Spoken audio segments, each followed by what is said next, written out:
Hello guys, welcome to the next video in this series of root locus designing using in Z-plane.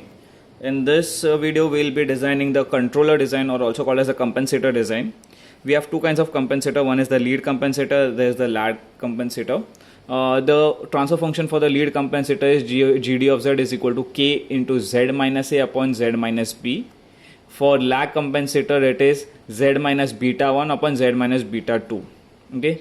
The sum for the lead compensator is a bit bigger as compared. So in this video we'll be only covering the lead compensator, and in the next video we'll be covering the lag compensator. Okay. So for even the controller designing, the transfer function is going to the block diagram is going to be the same as we did previously in the regular method. It will be the controller, ZOH and plant. So but in our controller designing, the expression for the plant is different, and we cannot assume any transfer function for a controller, so we have to design the transfer function for the controller in our controller design. So let's see how we do it. Okay, so the different thing given in the lead compensator in the question was given to us was that the expression for plant is 1 upon s into bracket s plus 1. Zeta was given as the damping ratio was given as 0.5. Then the settling time is given as 2 seconds for 2% tolerance band. Then we have the sampling time given as 0.2 seconds. And in the question, the only thing given to us was design a digital controller. They have not mentioned which type of controller, whether it is a lead compensator or a lag compensator. Which one we have to design is not given in the question. So we need to know that which compensator we are going to design, whether it is a lead or a lag. So looking at the question, directly we should come to know. So the difference in the question for a lead compensator and the lag compensator is that for lead compensator the values given to us will be zeta, settling time, sampling time. For lag compensator we will be given the values of kV, that is kV and ESS. So from that we come to know that that is for the lag compensator and this is for the lead compensator. So in this sum we'll only be doing the lead compensator. Okay. Now for the settling time, it is said that it is for 2% tolerance band. Okay. So we have two different formulas. For 2% tolerance band, the formula is 4 upon zeta omega n, and for 5% tolerance band is 3 upon zeta omega n. So sometimes they can give in the question that instead of 2 they will give 5%. So for 5% the formula is different. Don't write the same formula as the above. The formula is different for the two different tolerance band percentages. Okay, so let us start with the sum. First step, what we are going to do is we are going to find omega n. So we'll use the formula for the settling time, that is Ts equals to 4 upon zeta omega n, because tolerance is given as 2%. So using the formula we get Ts is equal to Ts is given as 2 seconds. So we get omega n is equal to 4 radian per second. Then we find omega d, that is damped frequency. So formula for damped frequency is omega n under root 1 minus zeta square. So damped frequency is equal to 3.46 radian per second. And then we get the sampling time. Sampling time's formula is given as 2 pi by t.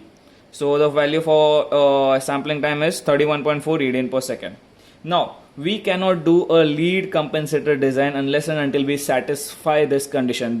Everything done over here is only to satisfy this condition, that sampling time should be 8 to 10 times or greater than the damped frequency.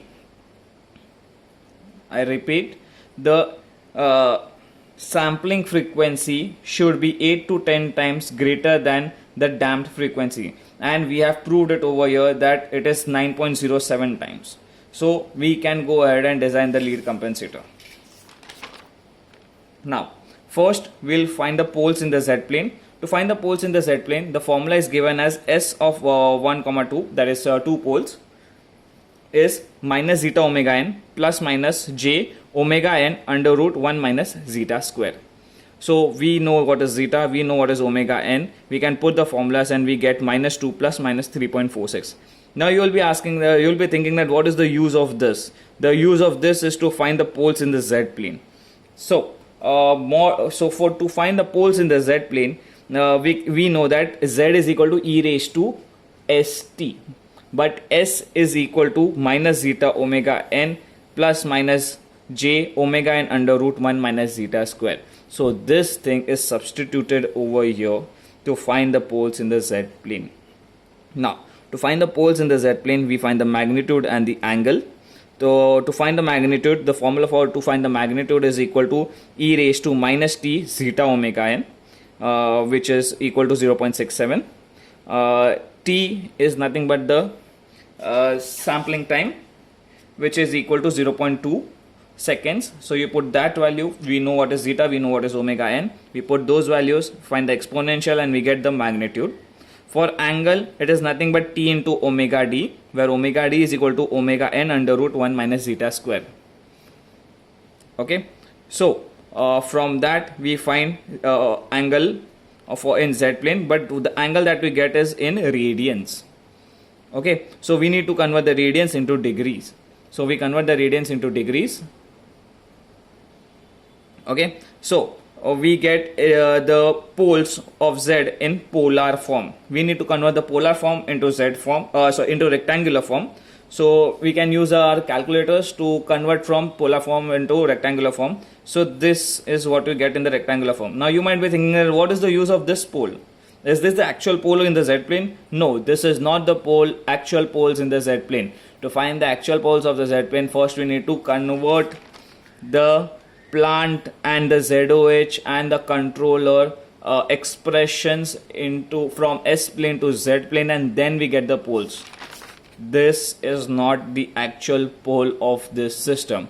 The use of this is something different, which I'll be telling you later on. But just remember to find this out. This is very important. Okay.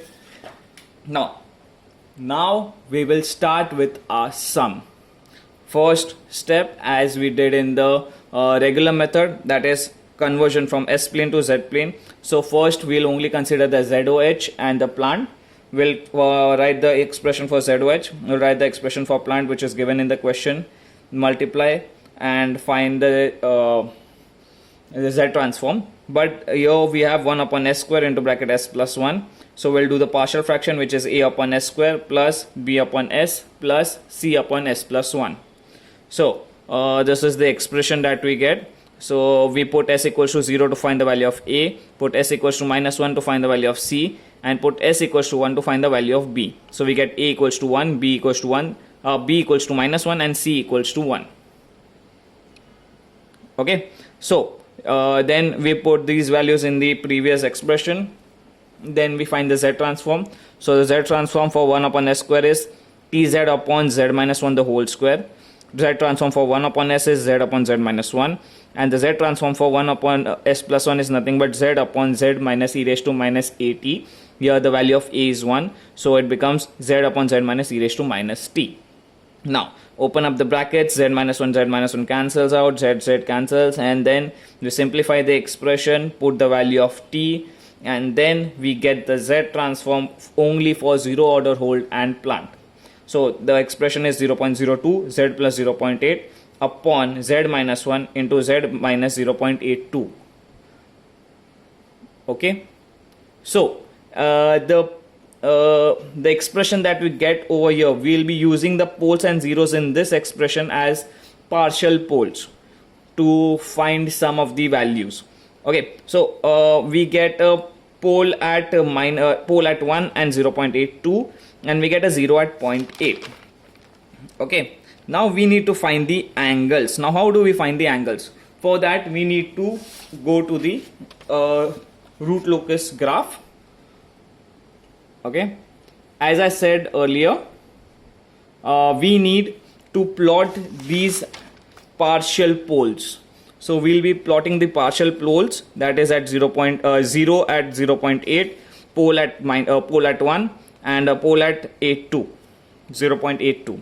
Okay, after plotting these poles, as you remember, I told you to find this point. Now the use of this point. This is a theoretically found the point of this. Okay, what we do over here is we take 0.5 on the real axis, 0.43 on the imaginary axis, and we find this point.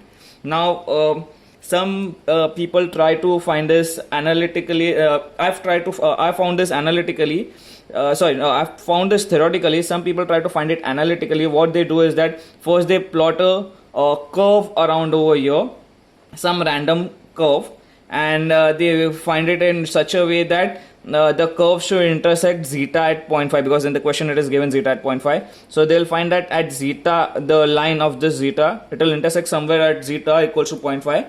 That point is taken as the point of asymptote. Okay, so the point that we have found over here is the point of asymptote, but we have found it theoretically and accurately. But for if you go for analytical, that is the random curve, for that you won't get a proper value, and each and everyone will get a different angle. But in this point is the absolute value, theoretically proven value. So it's better that you go through this method. So after we find this point, we join all the poles and zeros to this point of asymptote. After we join all the points, we find the angle with respect to the aerial axis. So we have theta 1, we have theta 2, we have theta 3. So the values of the angles we get for theta 1 is 0.14. For theta 2 we have 131.5, and for theta 3 we have 145.5. Okay, theta 1, theta 2, theta 3. Now net angle is nothing but summation of the angles of poles minus summation of angles of the zeros. So we do theta 1 minus theta 2 minus theta 3, because theta 2 and theta 3 are the angles of the poles and theta 1 is the angle of the zeros. It is completely exactly opposite of what we do in the S-plane. In S-plane we do summation of angles of the poles minus summation of angles of the zeros, but in Z-plane we do complete opposite. We find the summation of angles of zeros minus summation of angles of poles. So the net angle that we get is minus 263 degrees. So the deficiency is nothing but minus 263 plus 180 degrees. It is always plus minus 180. As it is negative, so we'll do a plus 180 degrees. So the deficiency is of 83 degrees. What does this 83 degree tell you? This 83 degree tells you that the controller should provide 83 degrees to remove this deficiency, to bring it towards 180 degrees. So it should remove this deficiency of 83 degrees. Okay, so as I told you, it is a lead compensator given from the question, deducing from the question. So the expression for the lead compensator is K into Z minus A upon Z minus B. So we need to find the value of A and B, as this is a question for designing of a lead compensator, designing of a controller. So we need to design the transfer function as well. So we need to find the value of A and B. Now to find the value of A, what we are going to do is we are going to introduce a new concept called as cancellation of a pole. Okay, in the previous transfer function we had a pole at 1 and we had a pole at 0.82. So what we are going to do is we are going to cancel out one of these two poles. We cannot cancel out the pole at 1 because it is at the it is on the circle. So it is a critical pole. So we cannot cancel out the pole at 1. So we have to cancel out the pole at 0.82. So what we are going to do is we are going to put we are going to place the 0, that is the value of A, that is the 0 of the controller at the pole of the previous transfer function.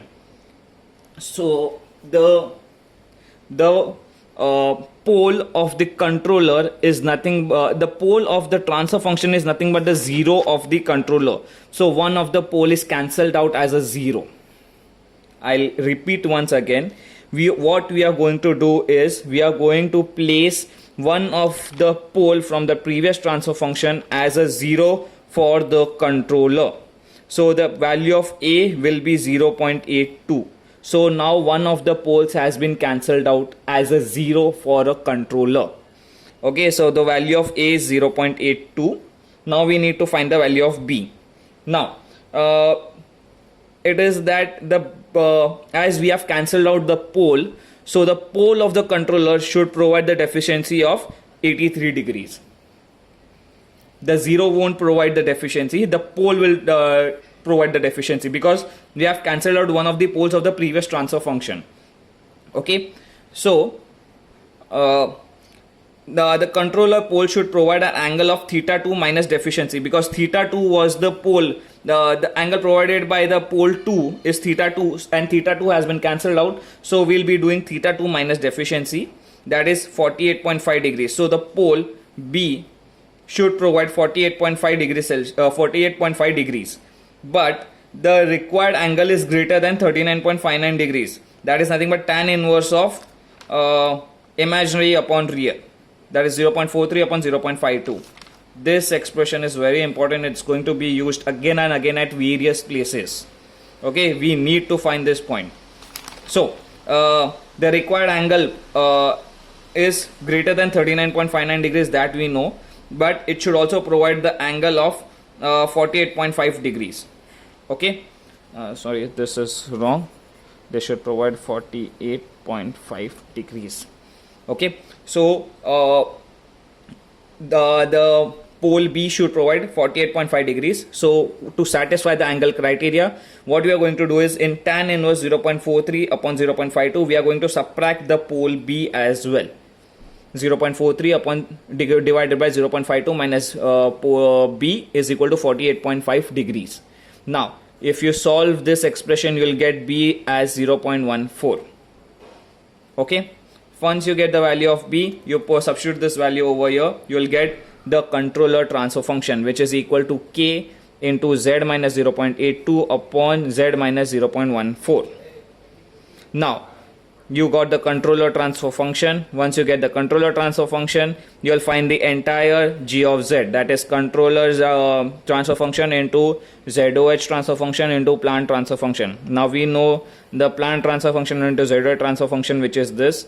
This is the controller transfer function, multiply the two, you will get K into 0.02 into bracket Z plus 0.8 divided by Z minus 1 into bracket Z minus 0.14. As I had said earlier, we are cancelling out one of the poles, which is cancelled out over here. Okay, now we have found out the transfer function. This transfer function, as compared to the regular method, is nothing but this, which is found out after doing the Z transform. Finally, we found the transfer function. Now the poles will lie at, now the new poles will lie at 0.8. The new poles will lie at minus 0.82 at 0.82 and 1, and the 0 will lie at 0.8. Oh, sorry, I'm wrong. Sorry. The new poles will lie at minus 0.14 and minus and 1, and the new 0 will lie at 0.8. So let us mark the new poles and zeros on our root locus. So we have at minus 1 the pole. Now we need a pole at 0.14, which will be around over here. Okay, this is the new pole. The earlier 0 at 0.8 is still over there. This pole won't be required by us anymore, but we need to keep it in the graph. Okay, so we have marked our new poles and new zeros. Let's move ahead. Now let us find the transfer characteristic equation. Now we know that the characteristic equation is 1 plus gz hz equals to 0. So we find the L of z. We find the L of z. From L of z we find the poles and zeros, which we have already marked.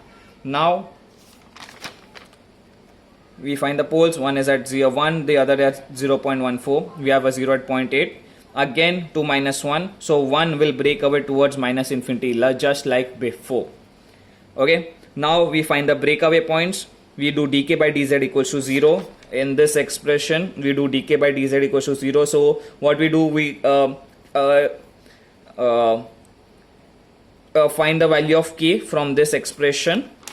So we have simplified the expression in such a way that we get k at one side and all the other terms on the other side. We differentiate this term. In the previous regular method, there was only a single z term, due to which it was easier to differentiate. But in this, it is not easy to differentiate. So we have to go by u by v rule. Differentiation of u by v rule is nothing but v differentiation of u minus u differentiation of v upon v square. We have to go by this formula to find the differentiation. So I have done that only. I have opened up this bracket are like this. So this is my u, this is my v. V du by dx minus u dv by dx by v square. I have simplified that, opened up the brackets, found out the transfer function, equated it to 0. Thus I got the quadratic equation. Once I get the quadratic equation, we can put it into a calculator and find the breakaway points. Whew. Finally found the breakaway points. One is at 0.5, the other is at minus 2.1. So 0.5, here you go, this is 0.5, and 2.1 is out of the graph, so we won't be plotting that. So we know it is at 0.5. So we'll be drawing the circle. Now the circle will be such that you'll put your point at the 0, and the radius will be from here till the breakaway point, and you'll plot a curve.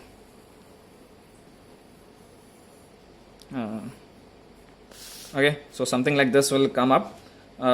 This will go outside the unit circle and will meet at minus 2.1.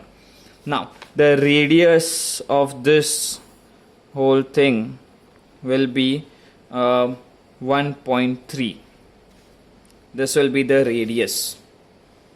The radius of this circle will be 1.3. You put it at minus 0.8, take a radius of 1.3 and draw a circle which will pass through 0.5 in the right hand side plane.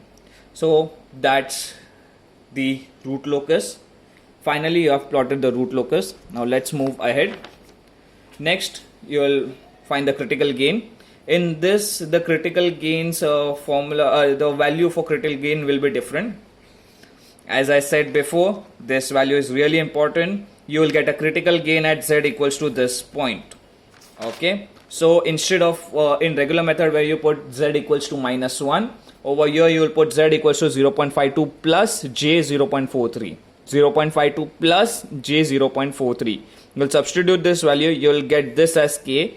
As it is in modulus, you will only get the real part, which is nothing but k equals to 13.05. So it will be 0 less than k less than 13.05. Thus you have done the designing of a lead compensator. Thank you.